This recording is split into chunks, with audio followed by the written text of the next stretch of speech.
నమస్తే. 2026లో ఇదే అతిపెద్ద జియోపొలిటికల్ బ్రేకింగ్ న్యూస్ కావచ్చు. ఎస్, ఇది జస్ట్ నార్మల్ బైట్ కాదు, ఇదో సంచలన ప్రకటన. డొనాల్డ్ ట్రంప్ స్టేట్మెంట్ నిజమైతే మిడిల్ ఈస్ట్ పొలిటికల్ ఫ్యూచర్ కంప్లీట్గా మారిపోవచ్చు. సేమ్ టైం ఇరాన్ అమెరికా దశాబ్దాల శత్రుత్వానికి ఎండ్ కార్డ్ కూడా పడవచ్చు. అదే జరిగితే వరల్డ్ ఆయిల్ మార్కెట్లలో స్టెబిలిటీ ఏర్పడుతుంది. ఇక వార్ ఫియర్ కూడా ఉండకపోవచ్చు. దీంతో ఇండియా ఎకానమీ కూడా పుంజుకునే అవకాశం ఉంటుంది. ప్రపంచమంతా ఎంతో ఉత్కంఠగా ఆతృతగా ఎదురుచూస్తున్న టైంలో డొనాల్డ్ ట్రంప్ చేసిన ప్రకటన అందరినీ సర్ప్రైజ్ చేసింది. ఇంతకీ ట్రంప్ ఏం చెప్పాడు? ఊపిరి బిగబట్టి ఎదురుచూస్తున్న ప్రపంచానికి కేవలం ఆయింట్మెంట్ పూసాడా, లేదంటే నిజంగానే ప్రాణం పోసాడా? ఇంతకీ ఏం చెప్పాడు? Saudi Arabia, UAE, Qatar, Pakistan, Turkey, Egypt, Jordan, Bahrain నాయకులతో మాట్లాడిన తర్వాత, అలాగే ఇజ్రాయెల్ ప్రధాని బెంజమిన్ నెతన్యాహుతో కూడా ప్రత్యేకంగా చర్చించిన తర్వాత America and Islamic republic of Iran మధ్య ఒక పెద్ద అవగాహన ఫైనల్ స్టేజ్కి చేరుకుందని ట్రంప్ చెప్పాడు. ఇదే ఇప్పుడు ప్రపంచానికి కాస్త రిలీఫ్ ఇస్తున్న అంశం. అమెరికా, ఇరాన్ 4 దశాబ్దాలుగా ఆగర్భ శత్రువుల్లా తలపడ్డాయి.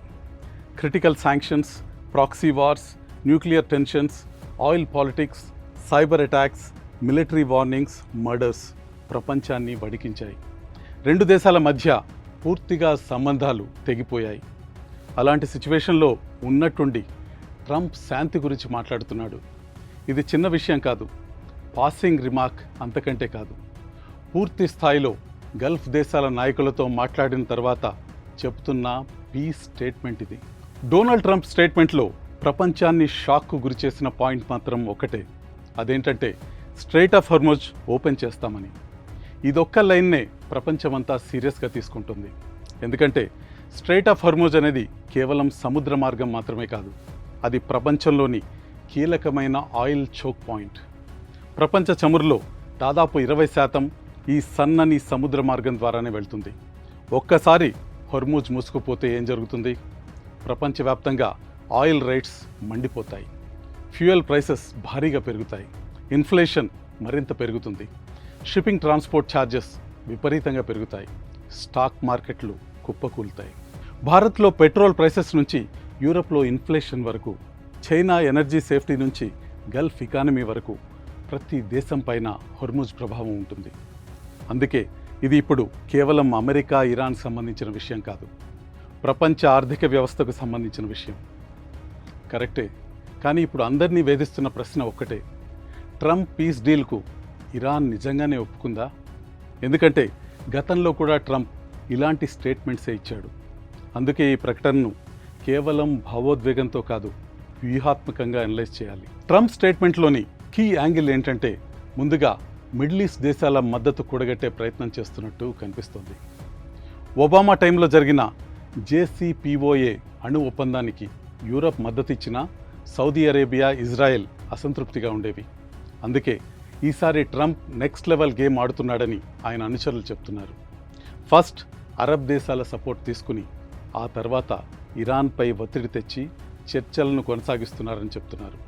అందుకేనేమో Trump Saudi, UAE, Qatar, Egypt, Jordan, Bahrain పేర్లు మొట్టమొదటిగా చెప్తున్నారు. ఇది కేవలం జనరల్ డిప్లొమసీ కాదు, కోalitionకి ఇది సిగ్నలింగ్.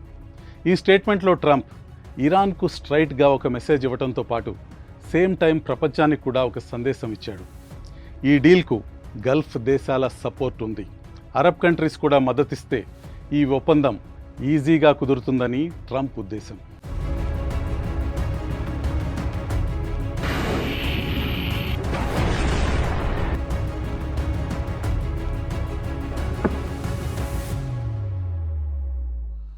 ఈ స్టేట్మెంట్లో మరో ఇంట్రెస్టింగ్ పాయింట్ ఏంటంటే, ట్రంప్ కేవలం ఇరాన్ అని మాత్రమే సంబోధించలేదు, ఇస్లామిక్ రిపబ్లిక్ ఆఫ్ ఇరాన్ అన్నాడు.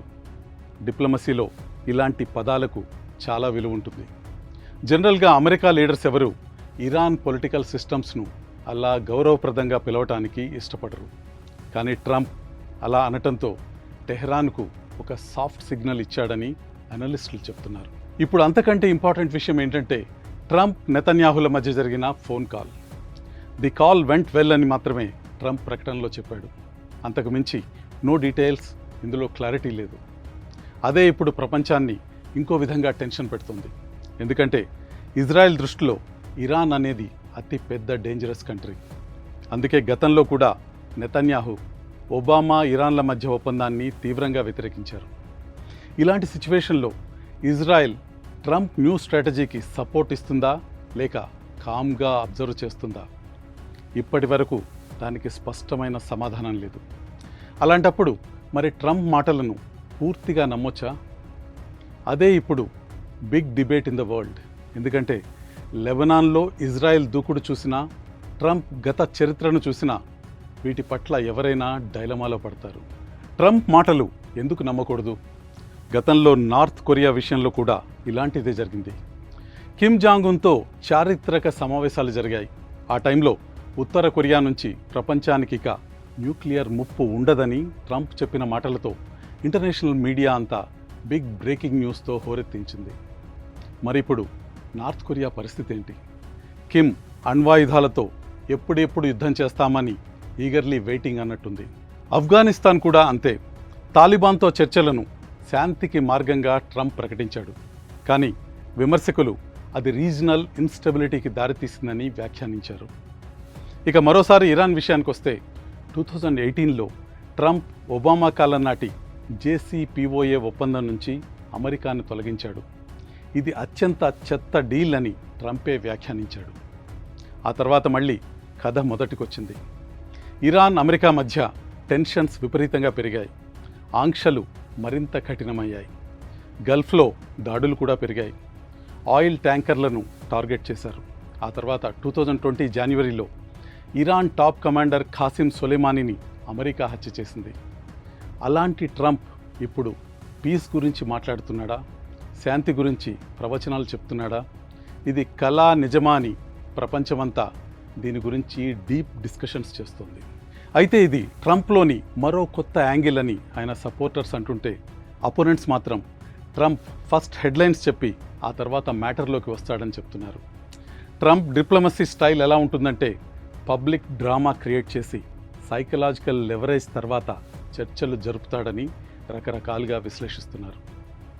మండే అమెరికన్ స్టాక్ మార్కెట్ ఓపెనింగ్ను దృష్టిలో పెట్టుకుని కూడా ట్రంప్ ఈ వ్యాఖ్యలు చేశాడని వ్యతిరేకులు విమర్శిస్తున్నారు.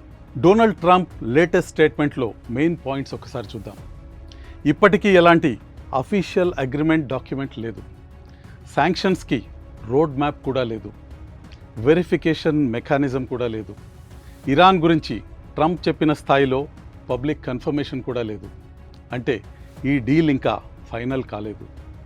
కానీ చాలా కాలం తర్వాత డీల్ కుదిరేలా కనిపిస్తుందంటున్నారు అనలిస్టులు. ఇంతకీ ఈ డీల్కు ఇరాన్ ఒప్పుకుంటుందా లేదా అనేది మళ్ళీ $1 మిలియన్ ప్రశ్నగానే మిగిలింది. Perhaps there is the possibility that over the next few hours, the world will get some good news, at least with regards to the Straits and with regards to a process that can ultimately leave us where the president wants us to be, and that is a world that no longer has to be in fear or worry about an Iranian nuclear weapon. And so I do think there's some good news on that front, but not final news on that front. ఈ మొత్తం కథ మధ్యలో ఇప్పుడు biggest twist బయటకు వచ్చింది. అదేంటంటే Donald Trump చేసిన క్లెయిమ్ను ఇరాన్ పూర్తిగా రిజెక్ట్ చేసింది. ఇంతకీ ట్రంప్ తన పోస్ట్లో ఏమన్నాడంటే, స్ట్రైట్ ఆఫ్ హోర్ముజ్ రీఓపెనింగ్పై ఒక పెద్ద అగ్రిమెంట్ దాదాపు ఫైనల్ స్టేజ్కి వచ్చేసిందని ప్రకటించాడు. దీనిపై ఇరానియన్ మీడియా, ముఖ్యంగా ఫార్స్ న్యూస్ ఏజెన్సీ చెప్తుంది క్వైట్ ఆపోజిట్గా ఉంది. ట్రంప్ ప్రపంచానికి చూపిస్తున్న పీస్ బ్రేక్ త్రూకు ఇరాన్ ఒప్పుకోవటం లేదు. ఇంకొక కీలకమైన విషయం ఏంటంటే, స్ట్రైట్ ఆఫ్ హోర్ముజ్ ఎప్పటికీ ఇరాన్ కంట్రోల్లోనే ఉంటుందని టెహరాన్ స్పష్టం చేస్తుంది. అంటే ప్రతి షిప్ పైన 10 కోట్ల రూపాయల టోల్ ఫీజు వసూలు చేస్తామని ఇరాన్ చెప్తోంది. ఏ షిప్ ఎప్పుడు వెళ్తుంది, ఏ రూట్ ద్వారా వెళ్తుంది, ఎవరికి పర్మిషన్ ఉంటుంది, ఈ మొత్తం ఫైనల్ అథారిటీ పూర్తిగా ఇరాన్ చేతుల్లోనే ఉంటుందని క్రిస్టల్ క్లియర్గా టెహరాన్ చెప్తుంది. ఇది చిన్న విషయం కాదు. ఒక పక్క ట్రంప్ ఒక పెద్ద రీజనల్ అండర్స్టాండింగ్ ఆల్మోస్ట్ రెడీ అయిందని చెప్తున్నాడు. కానీ గ్రౌండ్ రియాలిటీ మాత్రం పూర్తిగా వేరేలా ఉంది. ఇరాన్ మరో షాకింగ్ న్యూస్ కూడా చెప్పింది. న్యూక్లియర్ టాపిక్పై ఇప్పటి వరకు ఎలాంటి ఫైనల్ డిస్కషన్స్ జరగలేదని.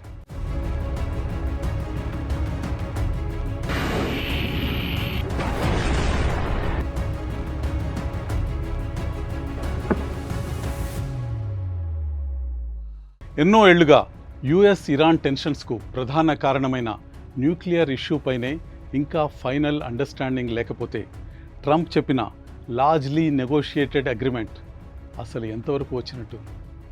ఇరాన్ చెప్తుంది ఏంటంటే అమెరికన్ అఫీషియల్స్ స్వయంగా టెహ్రాన్కు ఒక మెసేజ్ పంపించారట. Trump statements mainly domestic American politics, stock market and media consumption కోసం మాత్రమేనని, వాటిని సీరియస్గా తీసుకోవద్దని. ఇదే నిజమైతే ట్రంప్ మాట్లాడుతున్న మేజర్ అగ్రిమెంట్కు ఇంకా ఒక రూపం లేకపోవచ్చని తెలుస్తుంది. ఇంకా సింపుల్గా చెప్పాలంటే ప్రపంచానికి చూపిస్తున్న పబ్లిక్ నేరేటివ్ ఒకటి, క్లోజ్ డోర్ నెగోషియేషన్లో జరుగుతున్న రియాలిటీ ఇంకొకటి కావచ్చు. అసలు డొనాల్డ్ ట్రంప్ మోటివ్ ఏంటి? ఫస్ట్ హెడ్లైన్స్ క్రియేట్ చేయటం, తర్వాత ప్రెషర్ బిల్డ్ చేయటం, నెక్స్ట్ నేరేటివ్ డామినేట్ చేయటం, చివరిగా నెగోషియేషన్స్ను ముందుకు నెట్టడం. ఈరోజు ఇరాన్ నిజంగానే ట్రంప్ స్టేట్మెంట్స్ని డొమెస్టిక్ ప్రాపగాండాగా చూస్తే, అంటే ఈ రెండు దేశాల మధ్య ట్రస్ట్ డెఫిసిట్ ఇంకా చాలా డీప్గా ఉందని అర్థమవుతుంది. మరి ఒకరిపై ఒకరికి నమ్మకం లేకుండా long term US Iran understanding సాధించటం చాలా కష్టమని కూడా స్పష్టంగా అర్థమవుతుంది. ఇప్పుడు అనలిస్టులను మరో ప్రశ్న టార్చర్ పెడుతుంది. అసలు మేజర్ బ్రేక్ త్రూ ఇంకా జరగకపోతే ట్రంప్ ఎందుకు ఇంత పెద్ద అనౌన్స్మెంట్ చేశాడు? గ్లోబల్ మార్కెట్స్కు ఒక సిగ్నల్ ఇవ్వాలని అనుకున్నాడా? లేదంటే మిడిల్ ఈస్ట్ వార్ ఇంటెన్సిటీ తగ్గుతోందనే మెసేజ్ ఇవ్వాలనుకుంటున్నాడా? ఇంతకీ ఇరాన్ నెక్స్ట్ స్టెప్ ఏంటి? ఇరాన్ ఇదే విధంగా ట్రంప్ క్లెయిమ్స్ను పబ్లిక్గా రిజెక్ట్ చేస్తూ ఉంటే ఈ మొత్తం ఎపిసోడ్ మరో ట్రంప్ స్టైల్ జియో పొలిటికల్ స్పెక్టకిల్గా మారిపోవచ్చు. అందుకే ఈరోజు మిడిల్ ఈస్ట్ ఒక అత్యంత సున్నితమైన టర్నింగ్ పాయింట్ దగ్గర నిలిచింది. వార్ కంప్లీట్ కాలేదు, పీస్ స్టార్ట్ కాలేదు, కానీ diplomacy, propaganda, pressure politics, global economy అన్నీ ఒకేసారి మెయిన్ ఫ్రేమ్లో ఢీ కొడుతున్నాయి. ఇప్పుడు కథలో మరో భారీ ట్విస్ట్ బయటకు వస్తుంది. అల్ జజీరా రిపోర్ట్స్ ప్రకారం ప్రస్తుతం జరుగుతున్న డీల్లో ఇరాన్కు లార్జ్ కన్సెషన్స్ ఉండవచ్చునని తెలుస్తుంది. అదే నిజమైతే వాషింగ్టన్ పెద్దలు దీన్ని డిప్లొమాటిక్ విక్టరీగా కాదు, స్ట్రాటజిక్ అమెరికన్ రిట్రీట్గా చూడొచ్చు.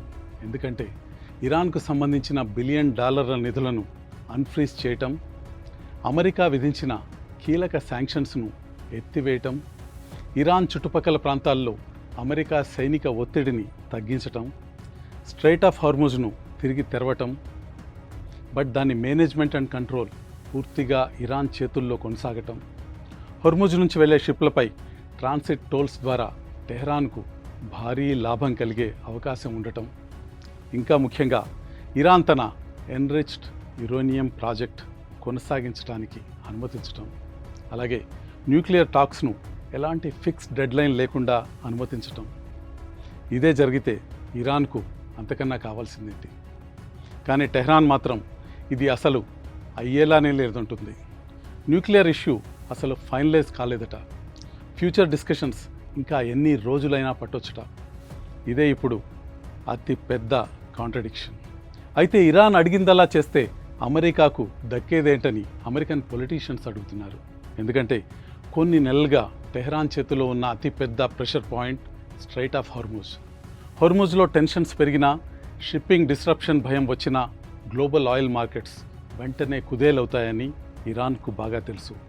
అందుకే హార్ముజ్ ప్రెషర్ని వాడుకుని ప్రపంచాన్ని నెగోషియేషన్ టేబుల్కి తీసుకురావడంలో ఇరాన్ స్ట్రాటజీ పనిచేసిందని చాలామంది భావించవచ్చు. ఇప్పుడు మరో ఇంట్రెస్టింగ్ జియోపొలిటికల్ యాంగిల్ కూడా బయటకు వస్తుంది. అదేంటంటే ఈ డిప్లొమాటిక్ ప్రాసెస్లో పాల్గొన్న అనేక దేశాలకు ట్రంప్ స్పెషల్ థ్యాంక్స్ చెప్పాడు. అందులో పాకిస్తాన్ పేరు కూడా ఉండటం ఒక ఇంట్రెస్టింగ్ పాయింట్. ఇప్పటికే పాకిస్తాన్ నుంచి కొన్ని సిగ్నల్స్ వస్తున్నాయి. క్లోజ్ డోర్ డిప్లొమసీ నిజంగానే జరిగి ఉండవచ్చునని అక్కడి వర్గాలు సూచిస్తున్నాయి. అమెరికా ఇరాన్ మధ్య డీల్ కుదిరితే మాత్రం ఆ క్రెడిట్ మొత్తం పాకిస్తాన్కే దక్కే అవకాశం కూడా కనిపిస్తుంది. మరోవైపు ట్రంప్ స్టేట్మెంట్స్తో గ్లోబల్ ఆయిల్ మార్కెట్స్ ఇప్పటికే రియాక్ట్ అవుతున్నాయి. హోర్ముజ్ టెన్షన్స్ తగ్గొచ్చన్న ఆశలతో క్రూడ్ ఆయిల్ ప్రైసెస్ కొంత తగ్గుదల చూపించడం స్టార్ట్ అయింది. కానీ ఇప్పటికీ ఇరు దేశాల మధ్య ఏదీ ఫైనల్ కాలేదు. జస్ట్ పాజిటివ్ సిగ్నల్స్ మాత్రమే ఇవి. బ్యాక్ ఛానల్ డిప్లొమసీ జరుగుతున్నట్టు కనిపిస్తోంది. అన్ని దేశాల ప్రతినిధులు ఒక్కచోట సమావేశమై టర్మ్స్ను పబ్లిక్గా కన్ఫర్మ్ చేసి యాక్చువల్ ఫ్రేమ్ వర్క్పై సైన్ చేసే వరకు ఈ స్టోరీ అన్సర్టైన్గానే ఉండబోతుంది. ఏ క్షణమైనా మారిపోయే పరిస్థితి కూడా కనిపిస్తుంది. ఈ డీల్ సక్సెస్ అయితే మిడిల్ ఈస్ట్ సిచ్యువేషన్ కంప్లీట్గా మారచ్చు. కొలాప్స్ అయితే మాత్రం మళ్ళీ కాన్ఫ్రంటేషన్ వైపు వెళ్ళే ప్రమాదం ఉంటుంది.